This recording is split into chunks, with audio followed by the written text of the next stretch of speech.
Welcome to a pivotal moment in the world of broadcast as we proudly present the Men's Mental Health Show featuring the renowned Larry Mabry in collaboration with the Maassen Group. This essential exploration of men's mental health wouldn't be possible without the invaluable support of Rainier Avenue Radio World. Now, let's dive into this crucial conversation with Larry Mabry and the Maassen Group. Your mental well-being matters. Here's Larry Mabry. Testing. There we go.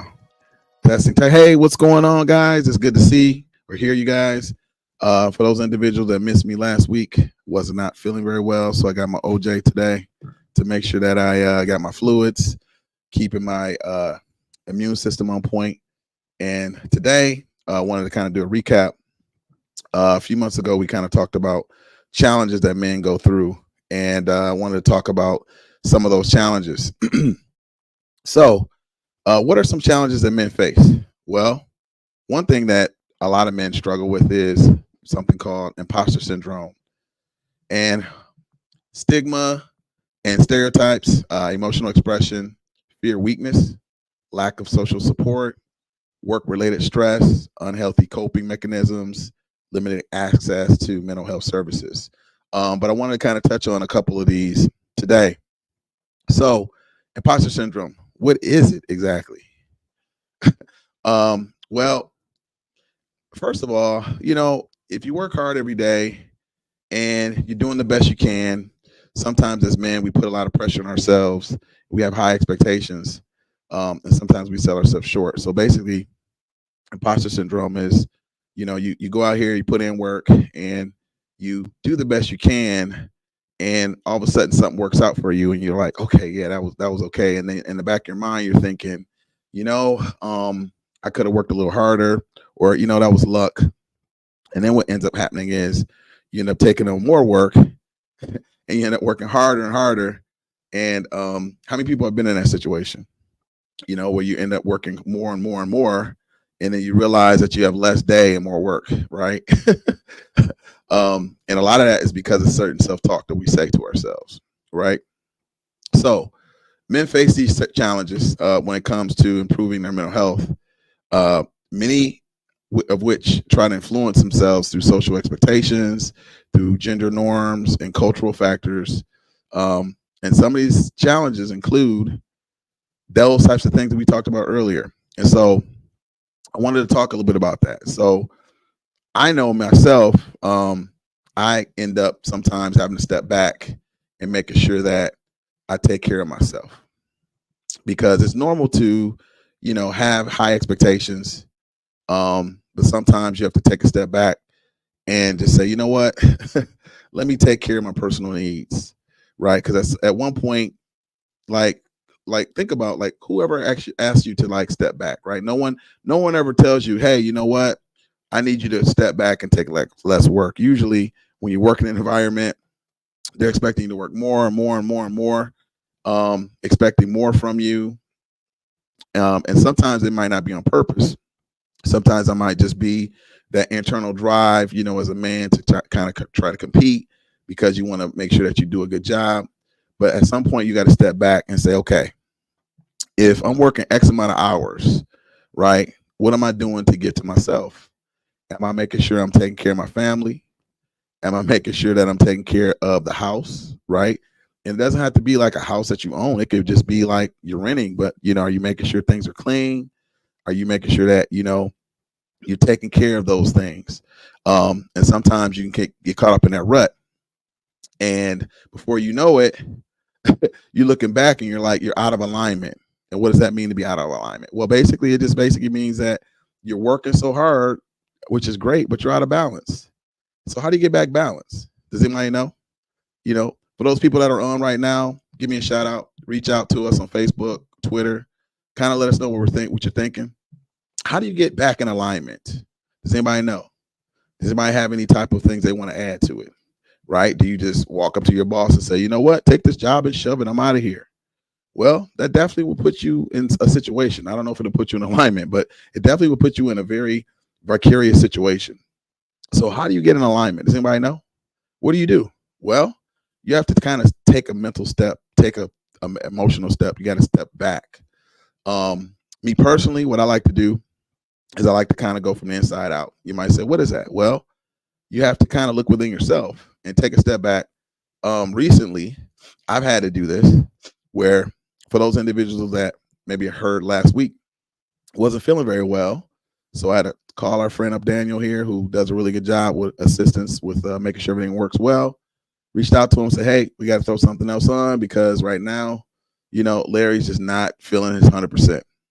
And I wanted to push it, but my body was like, nope, wah, wah, wah. So I had to step back and take care of myself. And I had to be honest, it was tough because I really like to do this. I really like to make sure that I have people listening, and I wanted to make sure I follow through. But at the end of the day, if you can't take care of yourself, how can you take care of other people? And so this was actually an assessment for myself. And so what do you do, right? And so I had to kind of go home, nurse myself. Like I said, I have my orange juice here, making sure I got my vitamin C, making sure that I have my different types of tablets and stuff that I take to kind of build my immune system to make sure I'm 100% and I'm feeling a little bit better. But it was like a rude awakening to let me know, hey, I need to do something different. So what do you do to make sure that you are 100%? And, was speaking to a few of my clients, and like them, we have to do what we call some spring cleaning. Not only do we have to clean our house, but we have to kind of clean out some of our friendships too. We notice that some people that we connect with, we realize that, they're not really in alignment with us. We've grown and no one's better than anyone, but sometimes you just at a vibration or a level where they're just not a good resonance. And so you have to basically cut the fat or make some changes. And typically what happens is as you change within yourself, you notice that your outside circle, your outside circumstances start to change. But looking into that imposter syndrome, why do you put so much pressure on ourselves as men to succeed? Can somebody chime in and let me know? What is it? I mean, how much money can we have? How many big cars can we have? How many big things can we have? How many things can we have? Right? Is there ever enough? When do we know when to draw the line? When are we okay with ourselves? Right? So I'm curious to see, is there ever a limit? And, we have to have these real conversations with ourselves and ask ourselves, okay, so let's say I'm making 6 figures. Great. Well, that really doesn't mean a lot out here in Washington. However, truly, honestly, if we budget correctly, we can actually do okay. Okay. But how do we handle that? Does that determine our worth? Is that really a testament to who we are?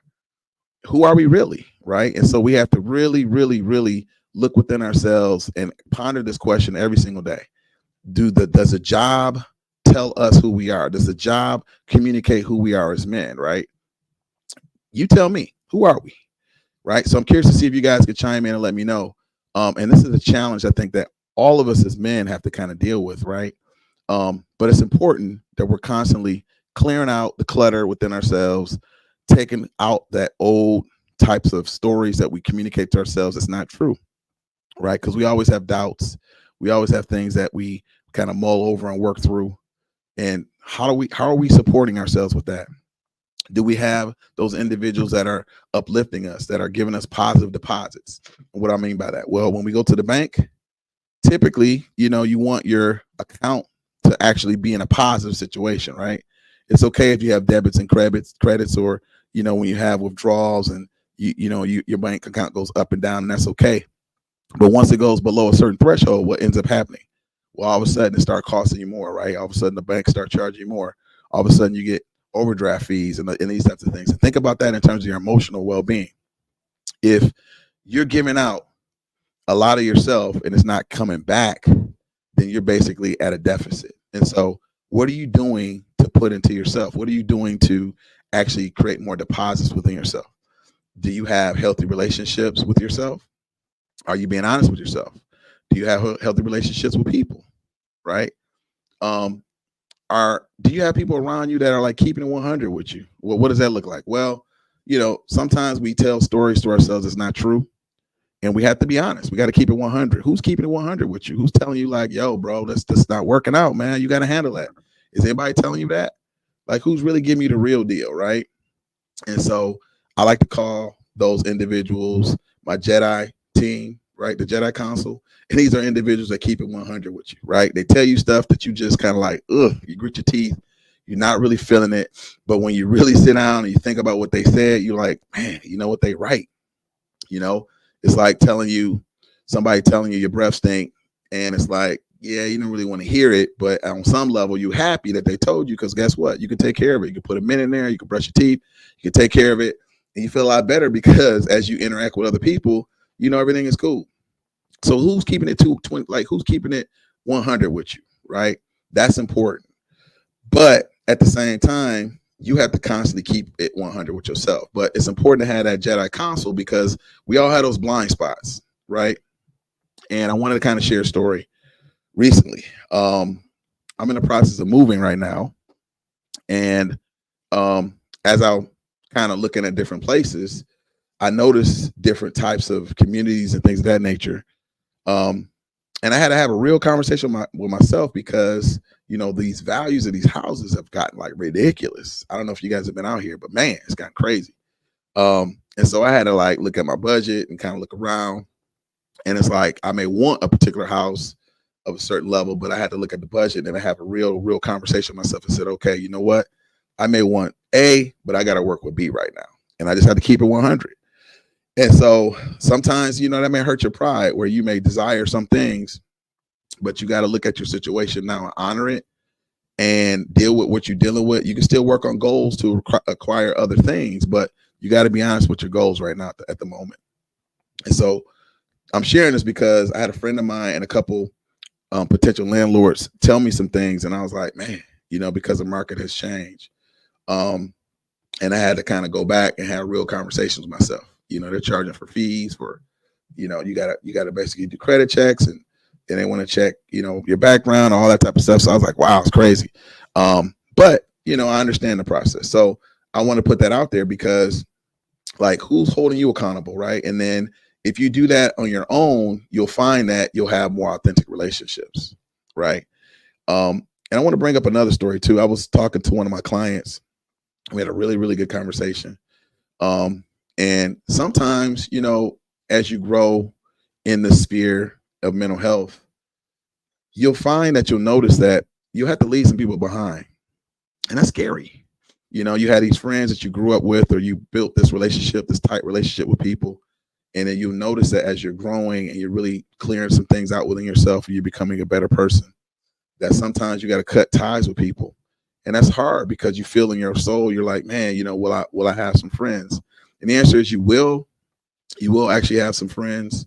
And what's going to really end up happening is you actually have some people who will really, truly meet you at your level, right? And a lot of times those friends that you had in the past, when you have to let them go, unfortunately, you had to let them go because unfortunately you may have had what we call trauma bonds, right? You might say, well, what's a trauma bond? Well, based on our culture, based on certain events that we've been through, you know, based on certain things that we experience, we connect and have certain bonds with people.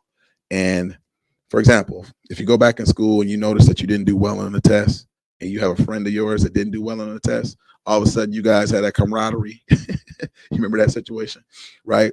Well, that's like a trauma bond, right? And so a lot of times we have these relationships with people and unfortunately it could be due to trauma and we connect with these people and there's nothing wrong with it because that's where we are. However, when we grow and we heal those traumas, what ends up happening? Well, we tend to elevate ourselves to a point where unfortunately we no longer need those people. It's not that anyone is better or worse than anybody. It's just that you're not on the same level. It's just like once you go from second grade to third grade, you don't force yourself back to second grade. You just elevated yourself to another level where you want a different experience in life. Okay. And a lot of times you've mastered some of those goals. You've mastered some of those things that you've learned. And so now it's time to elevate and communicate and articulate yourself with people on another level that's going to teach you different skills. Is it easy? No, it's not easy. However, if you think about evolution as we evolve as people, is it ever easy? No, but that's part of the evolutional cycle. You know, we have to have a little thing, some things to push us a little bit, because what happens is it forces us to grow. Think about when you're cooking something, right? Or think about a pearl. When a pearl is forming, there's a little bit of grain of sand that's in that clam or that oyster, and a sense of pressure for a period of time. And what ends up happening? It ends up forming a pearl, sediment around it, little layers around it, and it's something very, very beautiful. But it's through extensive pressure over a period of time. And think about like the biggest things that you've learned from has been those challenges that you overcame, right? If you think in your mind, you say, you know what, I'm better now due to a challenge. And think about somebody that you had a real tough time getting to know, or they pushed you in levels that was very uncomfortable, right? If you follow it through, you'll notice that you're a better person as you work through that situation, right? And unfortunately, that's kind of like the circle of life. And I remember one time in college, I was studying, and I was like the only African American in the class. And I remember my teacher was talking about the black sheep of the family, and I said, "Oh, I'm the white sheep of the family," and we just kind of joked about it. But I thought it was funny because it's all about perspective, right? So, what perspective are you taking into your life to grow to become a better human, right? What are some things that you're growing through those experiences to help you become a better man, right? But you got to be honest with yourself, right? And back in the day, you know, it was okay to say some things and be upset or whatever. But when you're really sitting there by yourself, looking at yourself in the mirror, you got to be honest. You got to keep it 100. And what are you really doing to grow, right? To become a better person. All right.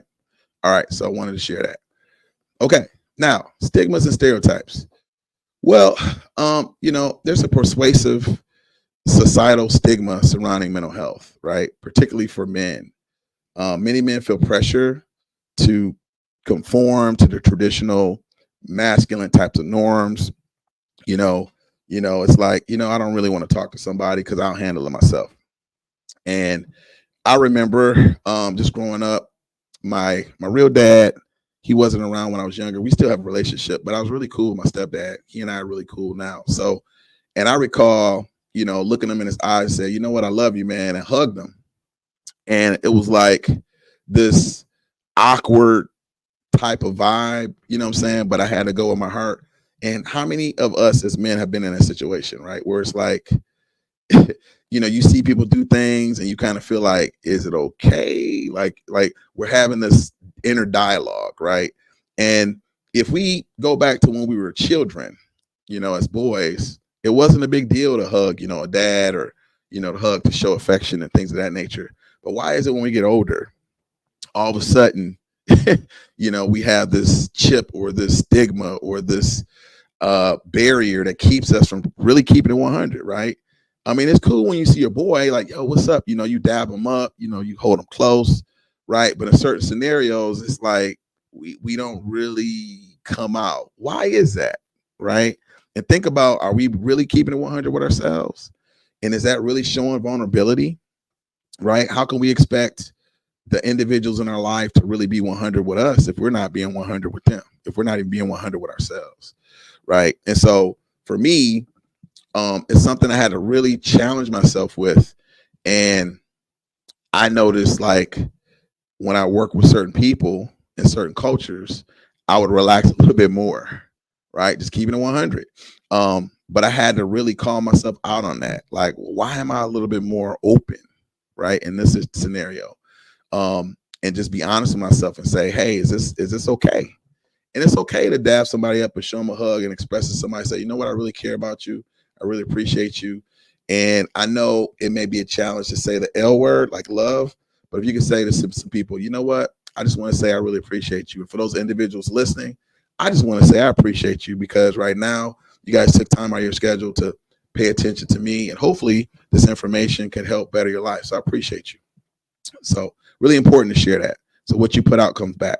But this stigma can prevent men from acknowledging their mental health and concerns, or even seeking out support, right? So if we get in the habit of not really dealing with our emotions and not being vulnerable, then what do you think that does as far as our relationships with the women in our life, right? The mothers, the people we love, our sisters, our daughters, as well as our loved ones, right? It's really, really important. So I would encourage you as a man to practice that. And honestly, I know it's tough as men, but practice that. Well, you might say, well, Larry, how can I practice that? Well, first thing I would say is, you know, you could do this one drill where you basically look in the mirror and you just say, you know what? I appreciate you. You're looking at yourself. You got to appreciate yourself first. Think about something that you've done, right, that you're really proud of. Like, are you getting up early, going to work every day? Make sure you pat yourself on the back for that, right? You're taking care of your family, you're taking care of yourself, self-care, you're taking care of your health. Some of my clients, they're hitting gyms every day. They're hitting the gym, doing what they need to do. Make sure you pat yourself on the back for that. Why? That's self-care, but also that's helping to self-motivate you as far as seeing certain goals that you're accomplishing. Also, what that does is that helps regulate your breathing, right? As you hit in the gym, you doing weights and things of that nature. When you get stressed, because you're practicing those stressful situations, guess what happens? It helps you regulate. So when you're in that fight or flight mode, your body remembers, hey, you know what? I hit this weight. So it kind of helps you kind of relax that a little bit. So those types of things help, right? Also, too, try to find something to show that you're really, really appreciative of, right? So if there's a person who has been, like, changed your life, it could be like a mother figure. It could be for those business owners, your coworker that make your job a lot easier. Think about every day something that you can say positive to somebody, right? You know what? I just want to say I appreciate you for doing that. And you notice they feel better, and then you feel better. And you never know how much that might have improved their day just because you took the time to really say something positive, right? Think about that, right? And you notice that as you start putting positivity out there, guess what happens? It starts to come back, right? But start doing it to yourself first, okay? Really, really important. Also, too, I had some people kind of reach out to me a while back and just kind of check in. I just want to say I appreciate that. What are some things that you like to see more of? So feel free to reach out, let us know. I'm noticing that we're starting to get more people kind of climb in and kind of see what's going on. Reach out and let us know. Hey, what are you doing? What are some things we could do? Okay, real quick. Fear, weakness, or failure. Society often equates mental health struggle with weakness, right? Leading men to being